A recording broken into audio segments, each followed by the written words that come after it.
pati tema yra iš tiesų labai aktuali ir apie tai reikia kalbėti, todėl kad, nežinau, galbūt buvo tokie laikai, kai mes buvome maži ar mūsų tėvai augo, iš tiesų tokios problemos nebuvo linkstama dabar apie jas kalbėti. Buvo manoma, kad galbūt tai nereikalinga yra, ar kažkaip tai gėda, ar nepatogu, ar kad iš vis nėra tokių problemų. Ir tai iš tikrųjų buvo, yra visais laikais, man taip atrodo, buvo ir yra ir bus tokie dalykai kaip, nežinau, vaikų jautrios vietos, kuomet reikia juos apsaugoti ir mūsų visų pareiga tai daryti.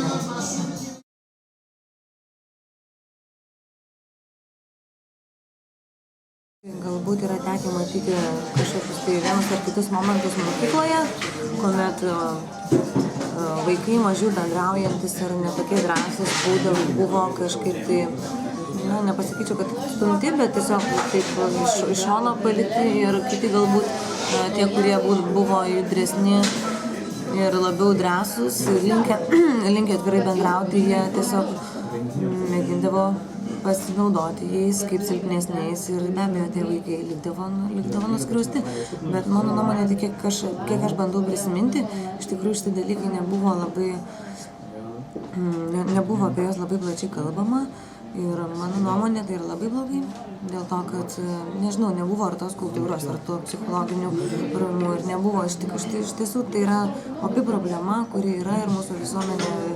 gyvena tokių sparčių žingsnių ir mūsų vaikai gyvena tokioje aplinkoje, kuomet viskas labai keičiasi, visi yra labai interaktyvūs, labai visko domisi,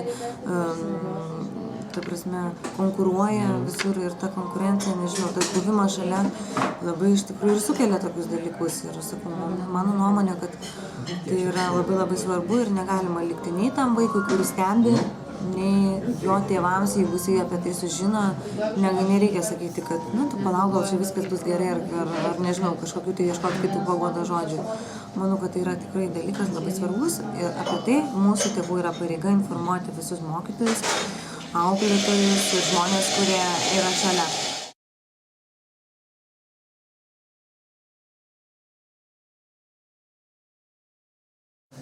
Aš manau, kad mes turbūt visi esame tėvai, nesame apsaugoti nuo to ir turime be jokios abejonės stebėti labai